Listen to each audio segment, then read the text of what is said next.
Hi, very good morning. I'm Dr. Janak Patel, MD General Physician. I'm not a neurologist. This particular video lectures are for educative purpose. Today we are going to discuss regarding one of the common disorders in neurology which you see very frequently in your everyday practice, but it is under recognized or misdiagnosed. So you must be aware of this condition, and if you are aware of this condition you will be able to pick up those cases and you will make an early diagnosis. Very frequently you will see this group of people in your family member also, and you will see in your everyday practice. Today we are going to discuss regarding a normal pressure hydrocephalus. Meaning is very simple. Person is having dilated ventricles. In spite of dilated ventricles, the intracranial pressure is normal, and that's why it is labeled as normal pressure hydrocephalus.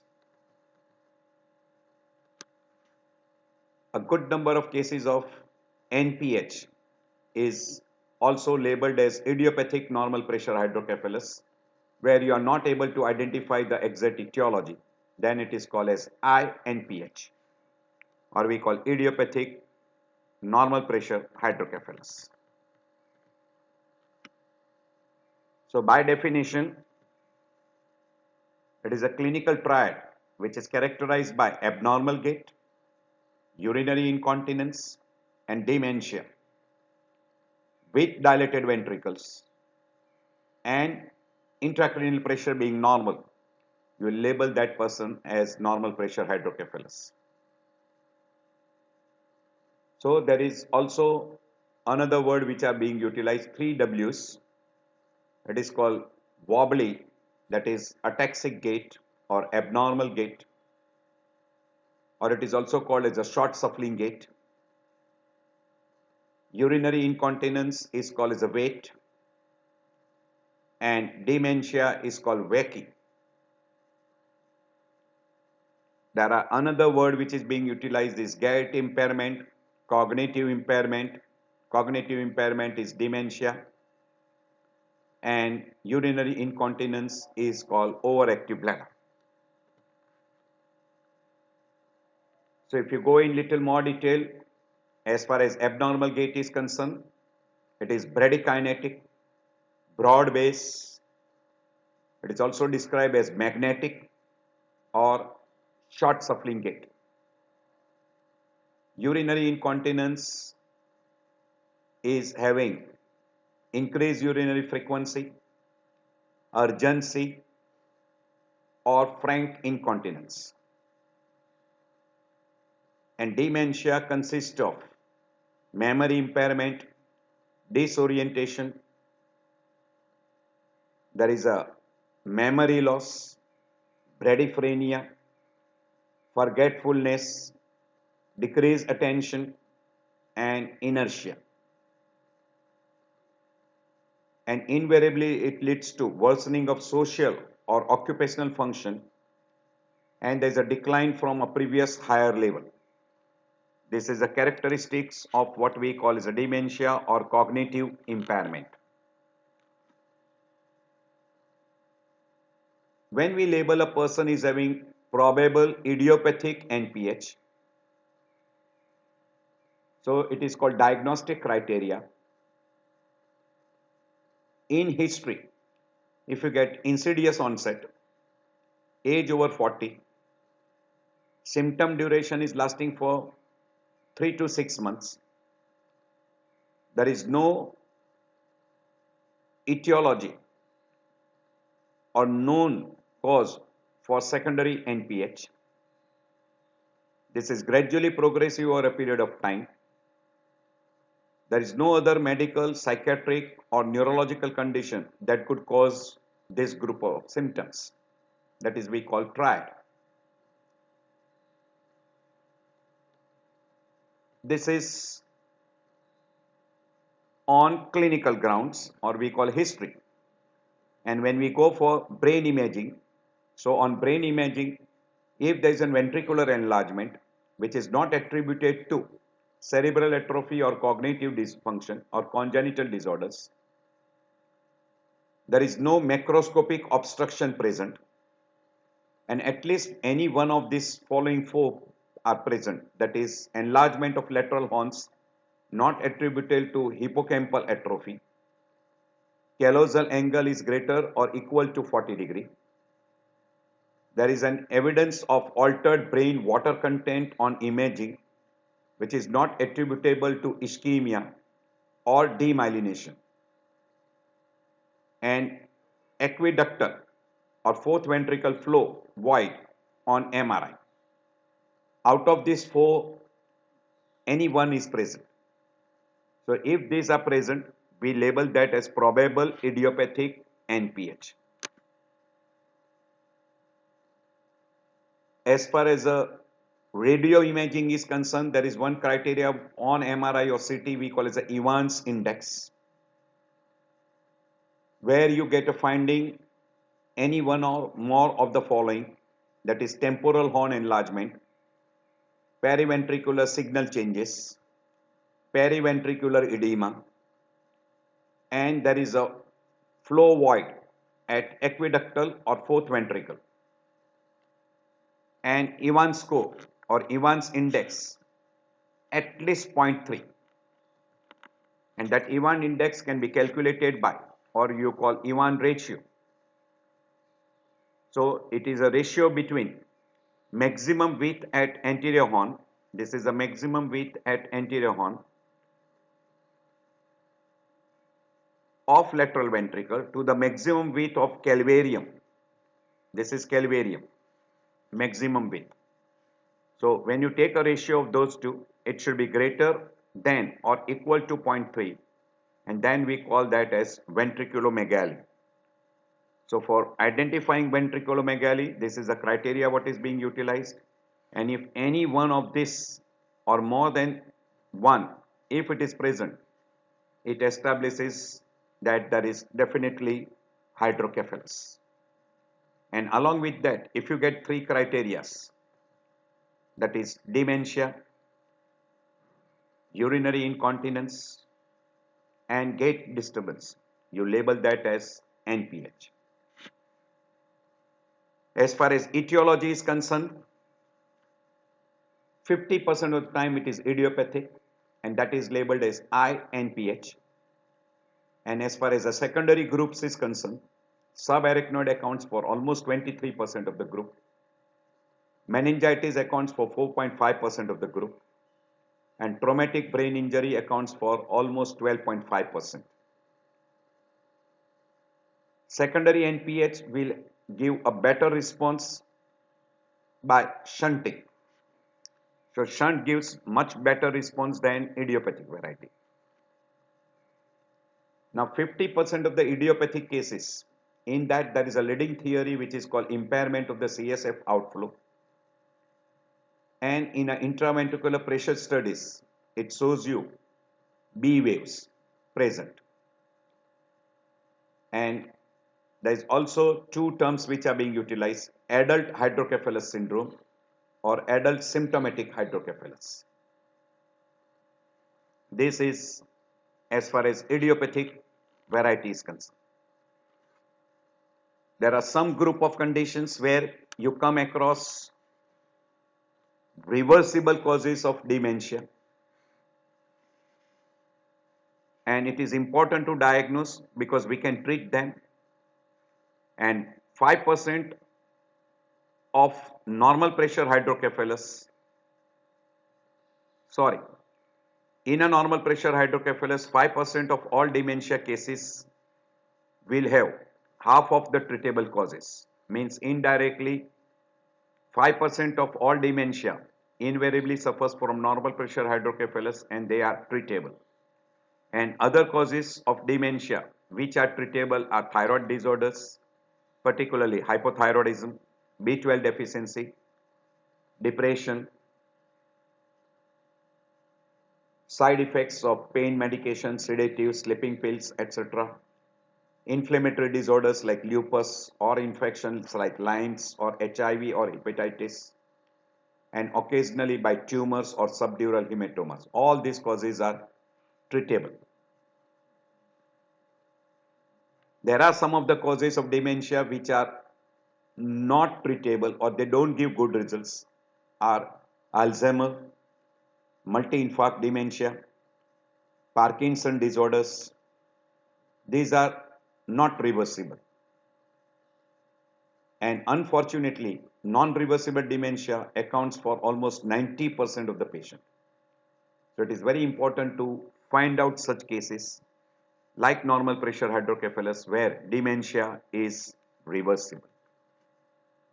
So you can see this particular group, that is reversible group. Alzheimer accounts for almost 70% of the dementia group. Vascular dementia is 15%, frontotemporal Lewy bodies is 12%, Parkinson is 4%, and these are miscellaneous group. This is a very big group, and in this particular group, you will be accounting for nearly what we can say that they are not reversible. Not reversible. As far as epidemiology is concerned, elderly individual, it is commonly seen in those particular group, more than 65. Prevalence of NPH in that group is 1.4%. There is no particular race or gender predisposition. More than 60% of the patient with NPH had cerebrovascular disease. More than 75% had Alzheimer's disease at the time of the shunt surgery. As far as the pathophysiology is concerned, there is a ventricular enlargement which is leading to periventricular ischemia, compression and stretching of the arterioles and venules, arterial hypertension and cerebral arteriosclerosis increases in NPH.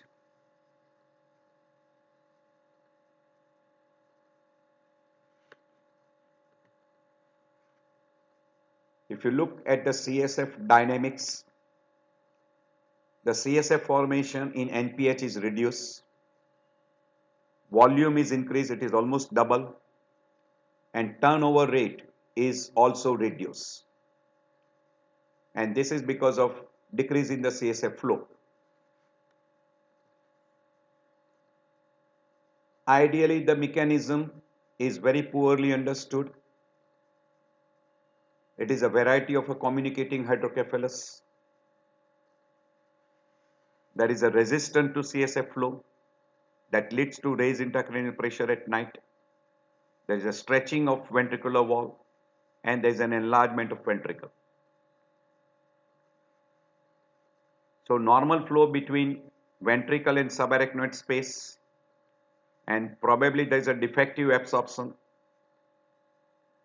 maybe little overproduction of CSF, but good number of time there is a decreased production of CSF. As far as secondary groups is concerned, intracranial hemorrhage, meningitis, brain tumor, venous thrombosis can result into increased production of CSF and decreased absorption of CSF. If we go to the clinical picture, we have already told you three classical: dementia, urinary incontinence, and gait disturbance. And on radio imaging, Evans index, that is ratio of frontal horn to maximum width of calvarium, is more than 0.3.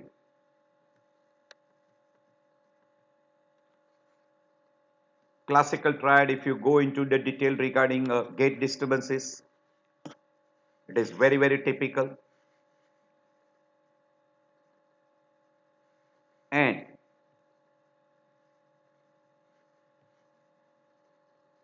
no classical gait disturbances may be seen in some of the group.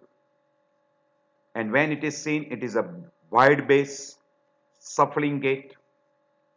It is also described as magnetic because person does not raise the foot from the ground and there is a difficulty in initiating the walking. Difficulty with walking motion resolves with minimal support of the patient or lying down patient down, and it resembles classical like Parkinson gaits. There is hyperreflexia. Apraxia of the gait, there is no weakness or ataxia. Typical magnetic gait has been described: wide base, tiny space steps, shuffling with minimal clearance, as if the foot are stuck to the ground. That's why it is called as a magnetic gait. So it is almost like a magnet is stuck and person finds difficulty in lifting up foot from the ground. Urinary incontinence, it is the true incontinence. There is urgency. Due to stretching of the periventricular nerves, there is a loss of detrusal inhibition. Bladder sphincter muscles are unaffected. This is the characteristics of urinary incontinence. Dementia is usually mild. As soon as the shunt is being done, it is giving a good response. Dementia will last.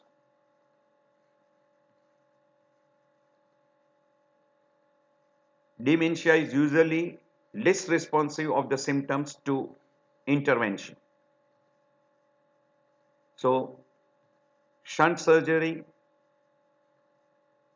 may give a little response or almost no response to dementia.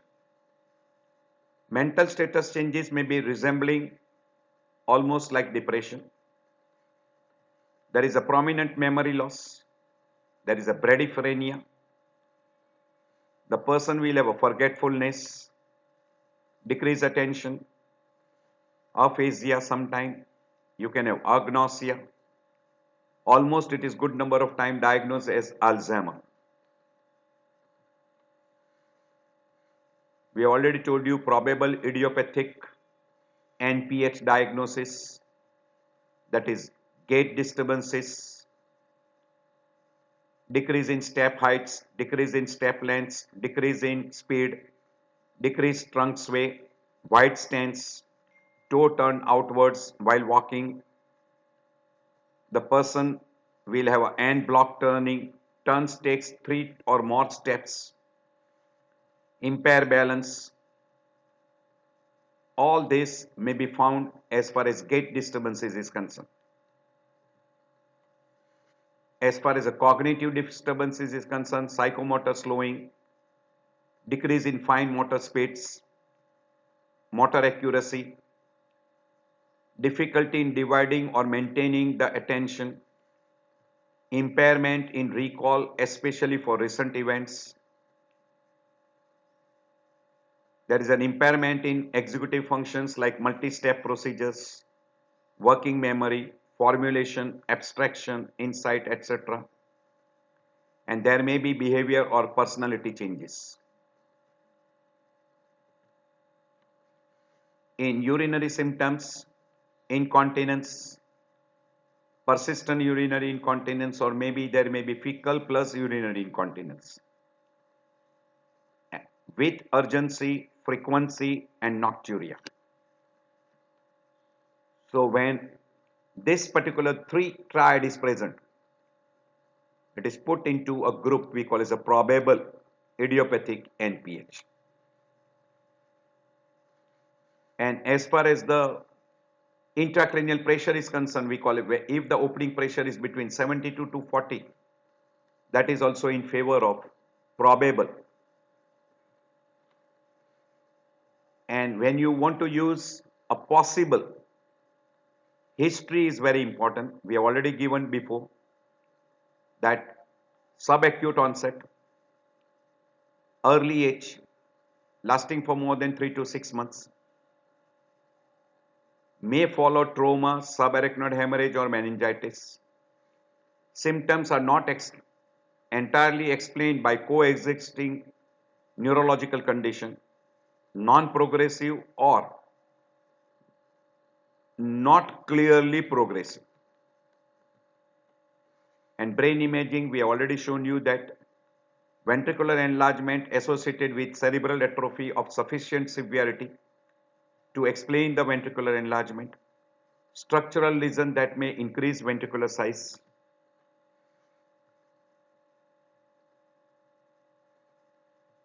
clinically incontinence or cognitive impairment in absence of the gait or balance dysfunction, gait disturbances or dementia alone, either gait disturbances or dementia alone, and opening pressure is unavailable or outside the range of probable NPH. Then we label that as possible idiopathic NPH. Unlikely if on a radiology there is no ventriculomegaly, means Ivan index is not in favor of ventriculomegaly. There is sign of increased intracranial pressure such as papilledema. Person does not have a classical clinical triad, that is urinary incontinence, gait disturbances and dementia. And symptoms can be explained by other etiology, as for example say like spinal stenosis, etc. You will say that it is unlikely to be idiopathic NPH.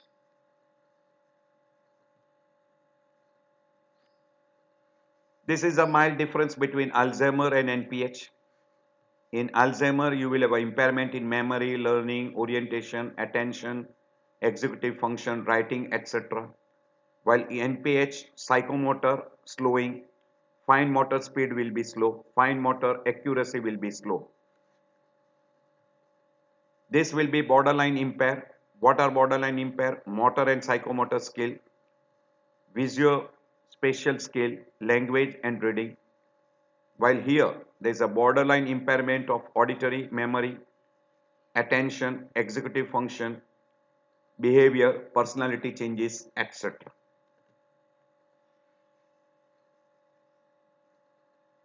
Normal pressure hydrocephalus is usually seen in an adult. It is a type of communicating hydrocephalus, very frequently associated with head injury and meningitis. There is a gradual accumulation of CSF which causes the ventricular dilatation.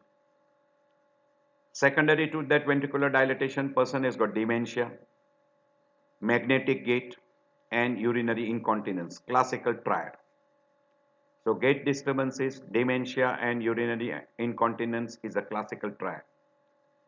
And when you do a ventriculoperitoneal shunt, person may improve the symptoms.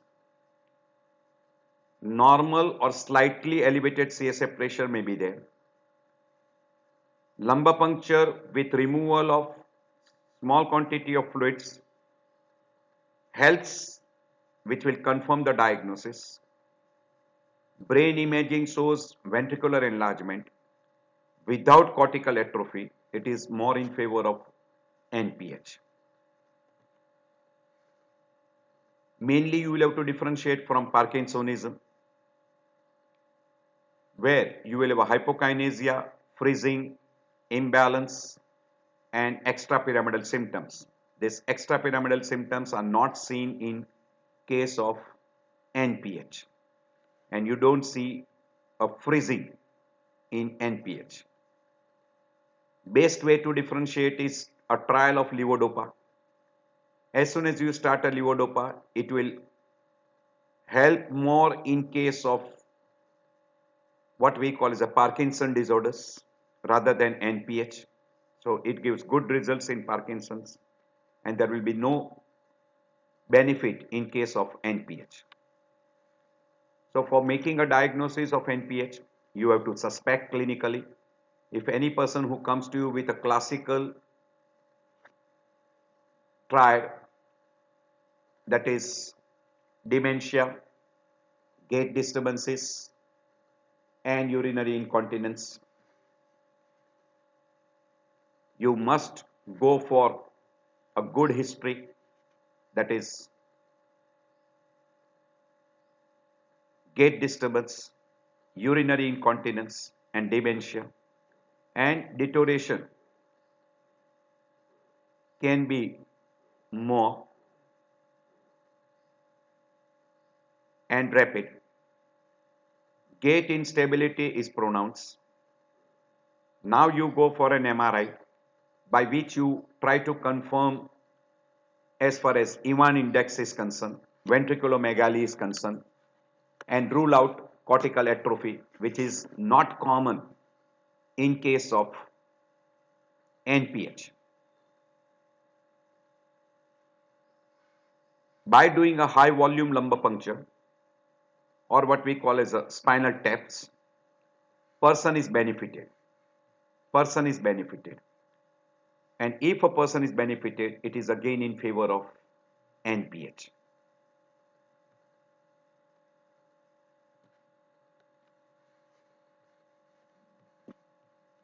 B12 level are being done to rule out nutritional deficiency producing dementia. Thyroid profile should be done to rule out hypothyroidism, which can be also associated with little amount of cognitive function deterioration. CSF analysis to rule out meningitis. Opening pressure studies are being done, and if it is slightly higher than normal, it is in favor of NPH. And on studies, transient elevation of pressure with B waves may be detected, and in a CSF, protein lipocalinin, prostaglandins D are marker of frontal lobe dysfunction in idiopathic normal pressure hydrocephalus, and these are decreased due to damage to arachnoid cells. CSF tapping of 45 to 50 ml removal. If CSF pressure may be transiently elevated and you remove 40 to 50 ml, the improvement may be delayed. It may appear after 1 or 2 days, but the sensitivity of this test is almost 62% and specificity is 33%. However, it has been listed in a guidelines of prognostic evaluation of NPH. This is classical Ivan index which you can calculate. Colossal angle will be more than 40. That is also one thing in favor in neuroradiology. So MRI becomes very important. CSF flow studies will be also important, which will suggest that there is increased flow from ventricle. So this is typical MRI study which shows you a turbulent CSF flow may be seen at the aqueduct, which will be more in favor of NPH.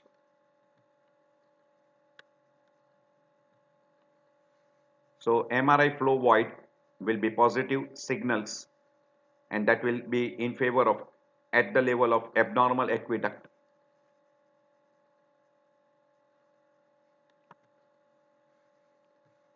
So MRI flow void, abnormal flow, fourth ventricle you will see. We already mentioned regarding external lumbar drainage. 300 ml of drain over a period of 5 days. Sensitivity may be increased, but during this particular period, you should hospitalize the person. There is another test which is called CSF infusion test. One drain is used for continuous pressure monitoring, while other drain is used continuously to infuse solution into CSF space. And you look for the results, that is impedance of the flow offered by the CSF absorption can be studied. by this particular formula. And if aqueductal CSF flow, if you study, that will give you almost no diagnostic use. Isotopic cysternography is also of almost no use nowadays. These are all the different type of studies which are being done: CSF, OP, radionucleotide cysternography, intracranial pressure monitoring, CSF tap test. This is of some value. Then ELD test, CSF, what we call as infusion testing, aqueductal CSF flow velocity, etc. you can do. As far as the differential diagnosis is concerned,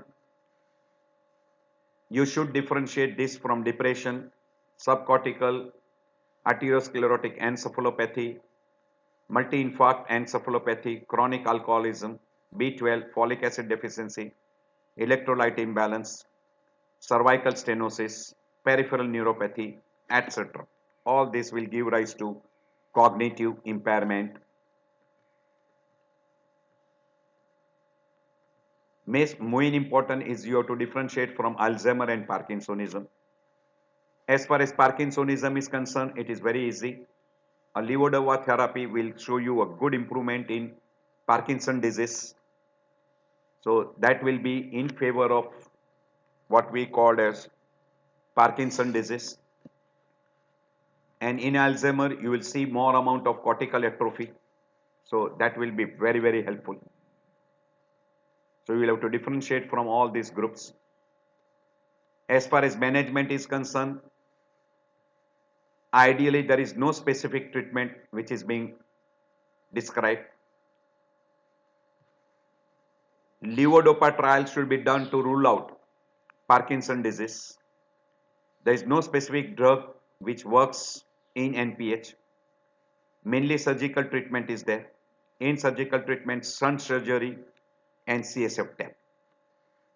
And this is a flow chart which tells you that if a person comes with the gait disturbances, dementia and urinary incontinence, you should go for a CT MRI, have a Iman index to find out ventriculomegaly. You can directly go for a CSF tap test. If you do a CSF tap test and if intracranial pressure is more than 18, probably there is a secondary NPH. And if it is secondary NPH, you can go for a shunt directly. If the intracranial pressure is less than 18, you can go for extended tap test or CT cysternography, overnight intracranial pressure monitoring. And if it is in favor, you can go for a shunt. If it is negative, then you can have a follow-up studies.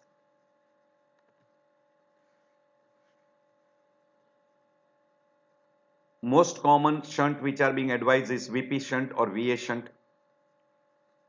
LP shunt is usually not commonly being advised. Even ventriculopleural shunt are not commonly being advised. Most of the patient improves with a shunt. Gait improves more than incontinence, more than cognitive function. So cognitive function, minimum improvement, best improvement is in a gait, second improvement is in incontinence. NPH can also develop Alzheimer, or you should differentiate from other dementia, because in NPH it is partly reversible, but in Alzheimer and other dementia it may not be reversible. But there are good number of other dementia we already mentioned before, like hypothyroidism, B12 deficiency, etc. You should go for reversible conditions. There is another shunt which is being done. It is called Torquil shunt, where From a borehole, you connect it to what we call as cervical area, and that will drain directly into the cisterna, and this is a very common shunt which can be done where you are not able to do VA shunt or VP shunt or even LP shunt. The most important part is while doing a shunt, you have to keep it in mind. Person can have a complications like intracerebral hematoma, intraventricular hematoma, infections, shunt occlusions, or person can develop subdural hygroma, hematomas, or slit ventricles. These are some of the common complications. You should keep it in mind, and they are quite common. There are newer advances where shunt are done with an adjustable shunt valve, which you can adjust the opening pressure. There are gravity controlled valves also being utilized,